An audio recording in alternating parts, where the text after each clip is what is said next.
The lake house had always been our family's crown jewel. Perched on the edge of Lake Windsor, its weathered cedar shingles and wraparound porch had graced countless family photos and holiday cards. 3 generations of Winters had spent summers there, watching sunsets paint the water gold while plotting their futures. I adjusted my blazer, simple, black, tasteful, as I walked into the lawyer's office. My sister Audrey was already there, of course, wearing something designer and inappropriate for a will reading. Dad sat beside her, his silver hair perfectly coiffed, while Mom dabbed at dry eyes with a monogrammed handkerchief. They were nothing if not committed to appearances. "Catherine," Dad nodded curtly, "you're late." "By 2 minutes," I replied, taking a seat across from them. Traffic from the airport. Still flying commercial. Audrey wrinkled her nose. God, that must be awful. I didn't bother telling her I'd flown private, my company's jet. Not that they knew about it.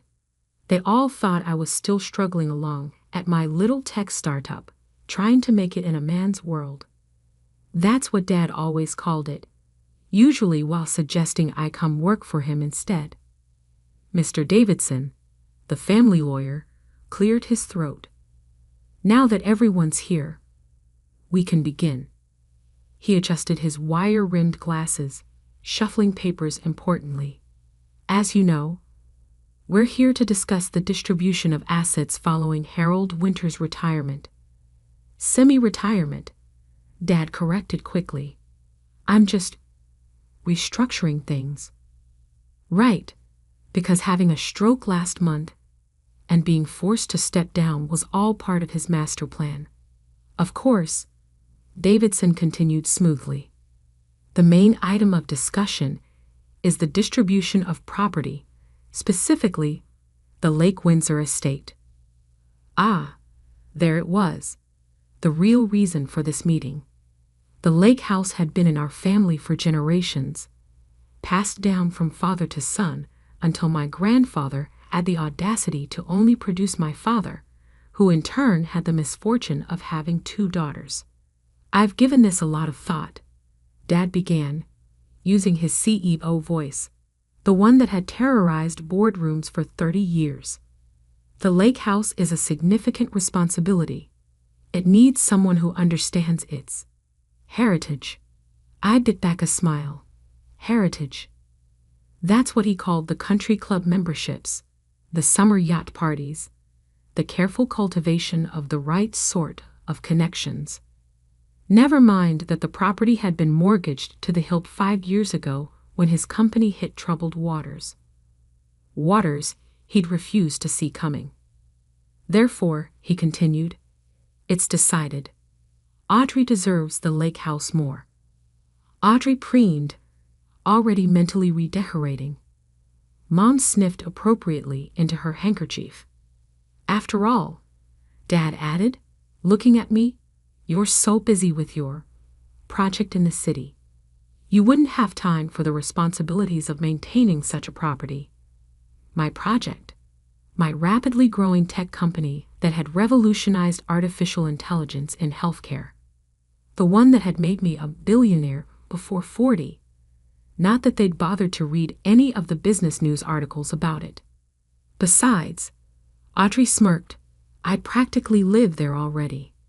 All those charity events I host, the connections I maintain, the wild parties you throw when Dad's not looking, I supplied helpfully. The ones that got written up in the gossip columns last summer. She flushed. That was a networking event. If you say so. I opened my laptop, typing in my password. But before we proceed, there's something you should probably know about the lake house. What's to know? Dad waved it dismissively.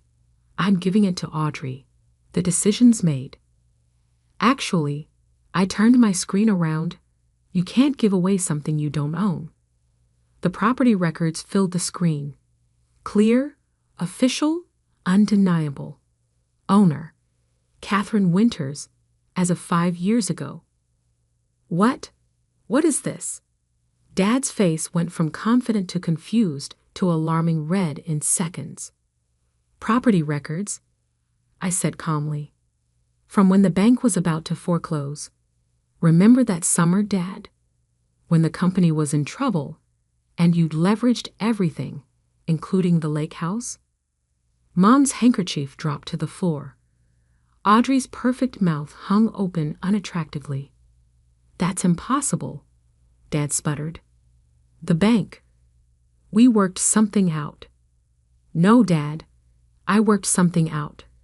I bought the mortgage, paid it off, transferred the deed to my name, all while you were busy telling everyone you'd handled it like always. Mr. Davidson cleared his throat again. I can confirm these records are accurate. The Lake Windsor property has been under Ms. Catherine Winter's ownership for the past 5 years. But why didn't you say anything? Mom finally found her voice. Would you have listened? I met her eyes. When have you ever listened to me about anything important? The silence that followed was heavy with decades of dismissed achievements and ignored warnings. You can't do this. Audrey stood up, her designer dress rustling dramatically. Daddy, tell her she can't do this. Actually, she can, Davidson interjected. And given that the property's mortgage history shows multiple missed payments before Ms. Winter's acquisition, she quite possibly saved it from bank possession. I closed my laptop quietly. I've maintained the property, paid the taxes, even kept on old Mr. Jenkins as groundskeeper. Though I doubled his salary and gave him health insurance. You've been paying Jenkins? Dad looked like he might have another stroke. But I've been sending him checks, which he's been returning to your account. I finished. On my instructions. I wanted to see how long it would take you to notice. 5 years, Dad. 5 years of checks being returned, and you never once checked the accounts. Mom started crying then. Real tears this time, not the decorative kind she usually employed at country club functions. But what about my summer parties? Audrey wailed. My social connections? You mean the parties that almost got the property seized by the police twice? I raised an eyebrow. The networking events that led to 3 lawsuits I quietly settled. She sank back into her chair, suddenly looking very young and very lost. The lake house isn't a toy, I said quietly. It's not a status symbol or a party venue. It's the last piece of our real family heritage, before everything became about appearances and social climbing. And I protected it, just like I tried to protect the company before Dad stopped listening to my warnings about digital transformation. My company is fine, Dad snapped, but without his usual conviction. Your company's stock dropped 60% last quarter, I corrected. You're losing market share to tech-focused competitors, which is why I bought controlling interest last week. That was the other bomb I'd planned to drop today. Might as well get it all out at once. You what? Dad gripped the armrests of his chair. We can discuss the company later. I stood up, gathering my things. For now, let's focus on the lake house. I'll have my assistant send over the summer schedule. You're all still welcome to use it, under proper supervision, with signed agreements about liability and behavior expectations. Like children, Audrey spat. You're treating us like children. No, I headed for the door. I'm treating you like the irresponsible adults you've proven yourselves to be. Mr. Davidson will send over the paperwork. Oh, and Audrey? The next time you want to throw a networking event, try actually networking. Your Instagram followers don't count as business connections. I left them there, surrounded by their shattered assumptions and crumbling pride. Through the window, I could see the lake in the distance, its waters calm and unchanging. just like the truth I'd been protecting all these years. Because sometimes the best revenge isn't just owning something, it's being the only one who truly understood its value in the first place. The drive to the lake house felt different now that everything was in the open. My Tesla glided silently along the familiar curves of Lake Windsor Road, past the gates that now had my company's security system discreetly installed. Mr. Jenkins waited at the end of the driveway, his weathered face breaking into a warm smile. "Ms. Catherine," he touched his cap. They'd been calling nonstop. I expected as much. I handed him a coffee, his usual order from the artisan roaster in town. "Any actual emergencies?" "Well," he chuckled, "Miss Audrey tried to get in with a moving van this morning. Said she was claiming her rightful property before you could change the locks, which were already changed last week," I finished, remembering the security update notification on my phone. "How did she take it?" "Had quite a fit. Threatened to call the police until I showed her the new property registration and security protocols. Then she peeled out in that fancy car of hers, spraying gravel everywhere." He shook his head. "Your father showed up about an hour ago. He's waiting on the porch." Of course he was. Dad had always treated the lake house's wraparound porch like his personal throne room, holding court while overlooking his domain. Except it wasn't his domain anymore. "Thanks, Howard. Take the afternoon off. Full pay, of course." "Actually," he hesitated, "I'd rather stay, in case they come back." I nodded, understanding his loyalty. He'd watched me grow up here, had taught me to fish off the private dock while Audrey complained about the smell. He'd been the one to quietly alert me when Dad started missing mortgage payments 5 years ago. Dad stood as I approached, trying to maintain his CEO posture despite the slight tremor in his left hand, a remnant of the stroke that he pretended hadn't changed everything. "Catherine," he began, then stopped, taking in my appearance. The simple blazer he'd mocked earlier was Armani. The practical flats were Louboutin. Small details that spoke of wealth. Real wealth, not the leveraged lifestyle he'd maintained. "You look successful," he said finally. "I am successful, Dad. You just never bothered to notice." He sank into one of the handcrafted Adirondack chairs, the ones I'd had specially made by local artisans, replacing the gaudy imported furniture Audrey had insisted on. "The company," he said, staring out at the lake. "You really bought controlling interest. 47% of voting shares." I took the chair opposite him. Another 15% in proxy agreements with board members who've lost faith in the current leadership. "Lost faith?" His voice cracked. "I built that company. And then you stopped building, stopped innovating, refused to see that the market was changing." I pulled out my tablet, bringing up the company financials. "Look at these numbers, Dad." "Really look at them." He did, and I saw the moment reality finally broke through his denial. The declining profits, the market share bleeding to tech-focused competitors, the innovation gap that was becoming a chasm. "It's not too late," I said quietly. "The company has good bones, a strong foundation. It just needs to evolve." "Under your leadership," he said bitterly. "Under competent leadership. Something you used to understand before you started caring more about your golf handicap than quarterly R&D reports." That hit home. He'd missed 3 board meetings this year alone, all for golf tournaments. And the lake house, he gestured around us. Was this just another hostile takeover? No, Dad. This was me protecting our real legacy. The one place in our family that still meant something true. I stood up, walking to the porch railing, Remember teaching me to sail out there? Before Audrey turned the boat dock into a floating cocktail bar, he smiled despite himself. You were a natural. So focused, so determined to understand every detail. The same way I was focused on warning you about the company's tech gaps, about the market shifts you ignored. The smile faded. Catherine, I tried to tell you, Dad. For years I tried.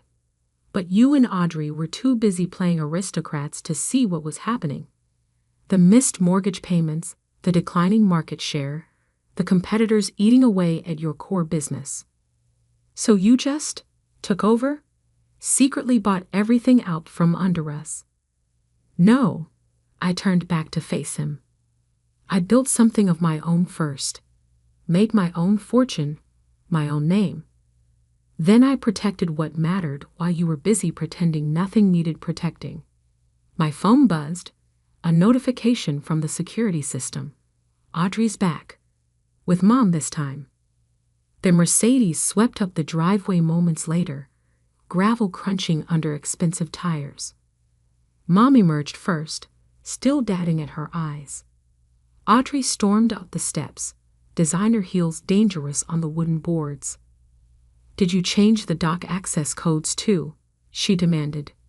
My friends are coming this weekend for the regatta. You mean the illegal poker games you've been hosting on my boat? I raised an eyebrow.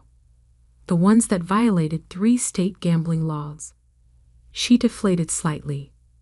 Those were networking opportunities.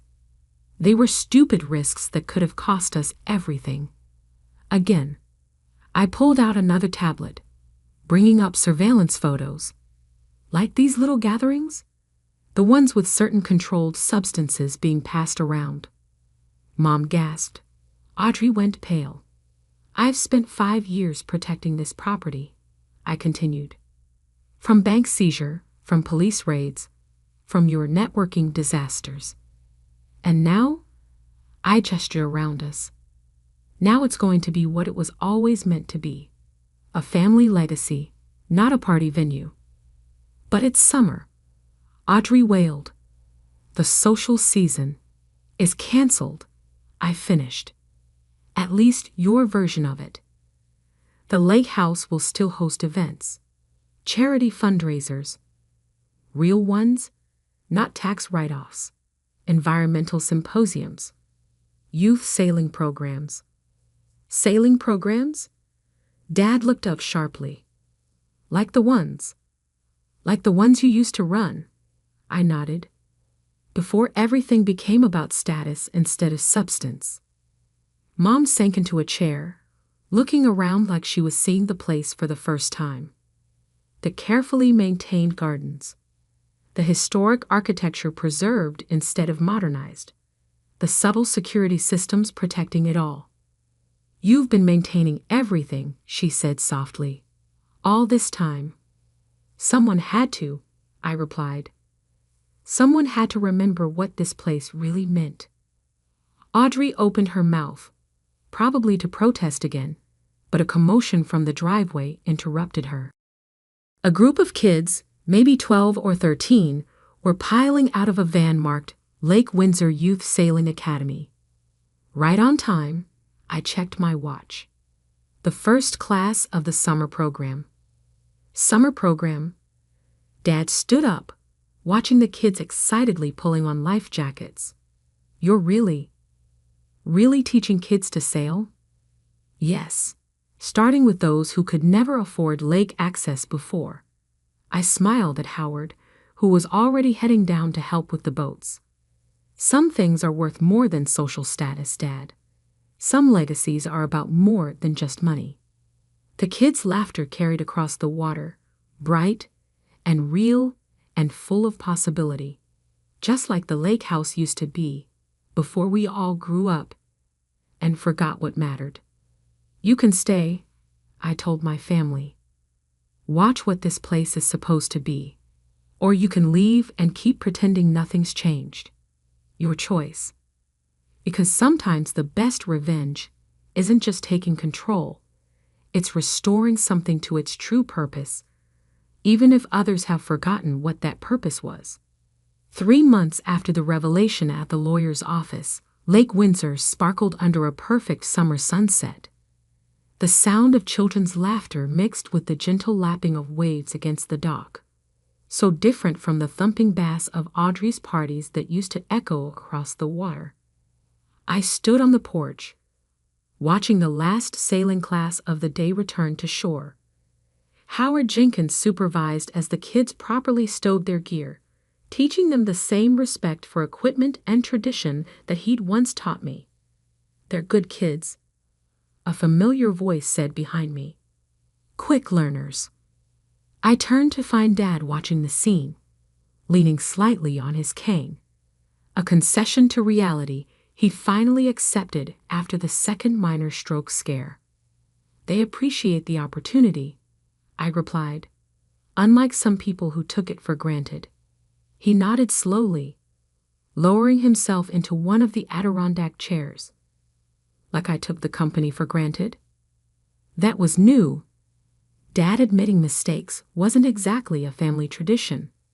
"The board meeting went well today," I said, taking the chair beside him.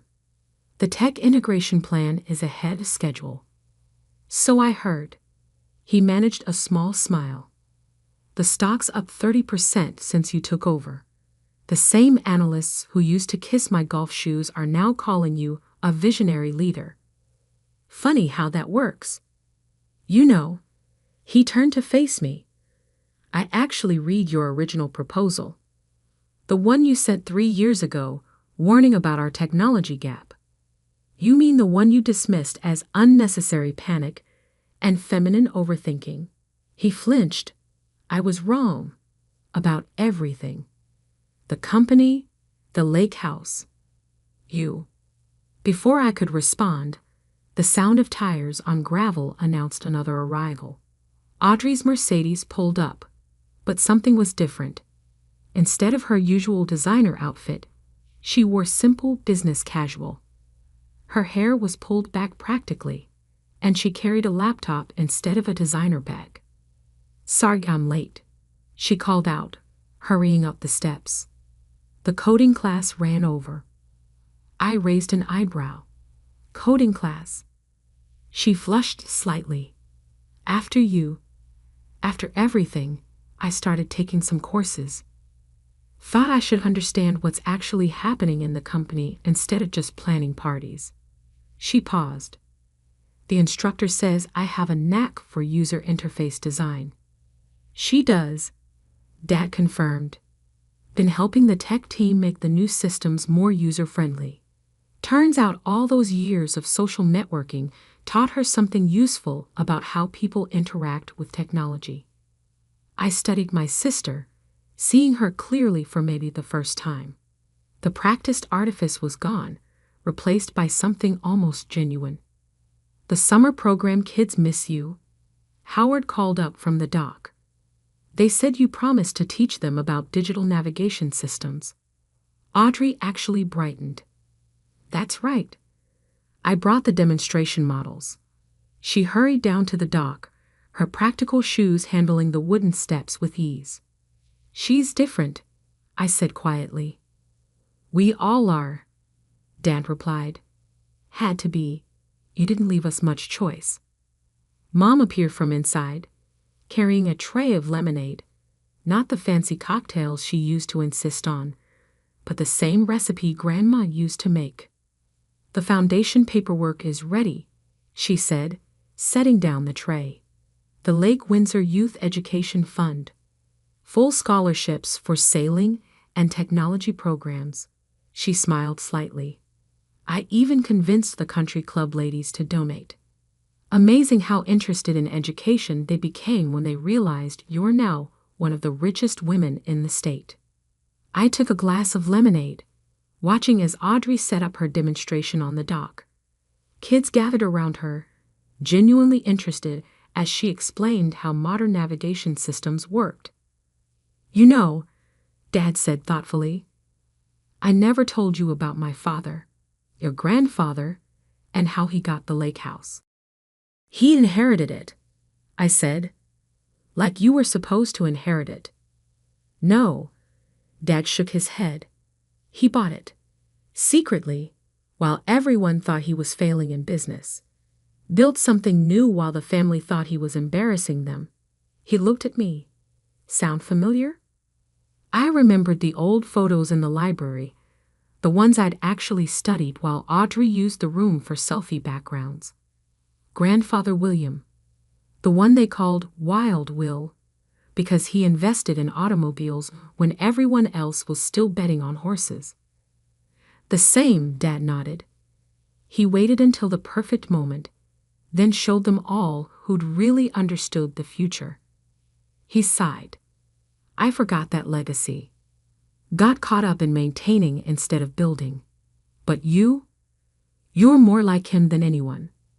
From the dock came a chorus of wow, as Audrey demonstrated something on her tablet.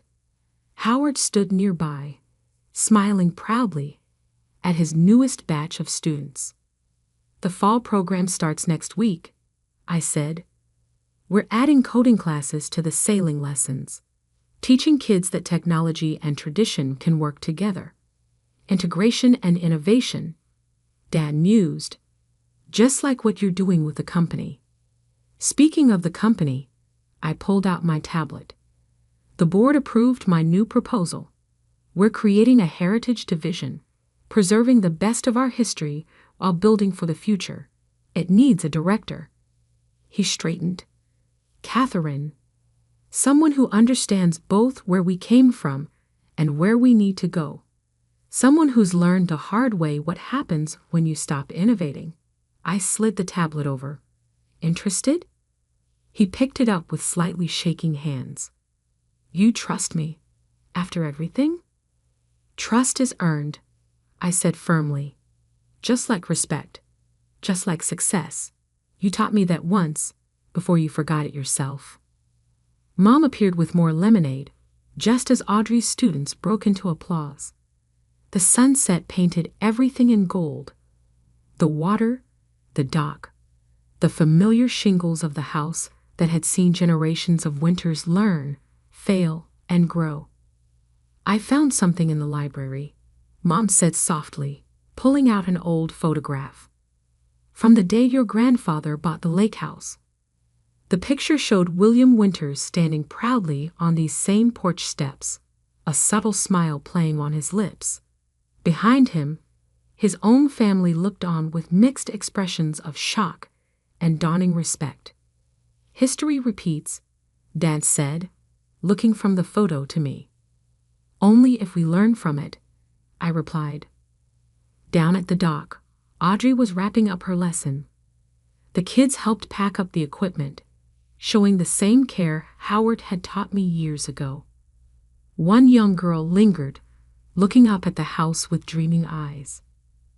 That'll be yours someday, Howard told her, following her gaze. If you work hard and learn well. Ms. Catherine proved that anything's possible here. I smiled, remembering being that girl, having those dreams. The lake house had always been magic, not because of its monetary value or social status, but because of its ability to inspire, to teach, to transform. The next board meeting is Thursday, I told Dad. The Heritage Division presentation is first on the agenda. He nodded, a familiar spark of purpose returning to his eyes. I'll be ready. I know you will be, I said. Just remember, we're not in the business of maintaining anymore. We're in the business of building. As the sun set on another Lake Windsor evening, I watched my family slowly finding their real purpose. Mom organizing educational programs instead of social events. Audrey teaching instead of partying. Dad learning to build again instead of just preserving. Sometimes the best revenge isn't just proving people wrong. It's helping them become right. And as the last light painted the lake in shades of possibility, I knew Grandfather William would have approved. Because true legacy isn't about what you own. It's about what you build, what you teach, and what you leave better than you found it. That's what the lake house had always been meant for. That's what we had all finally learned to see.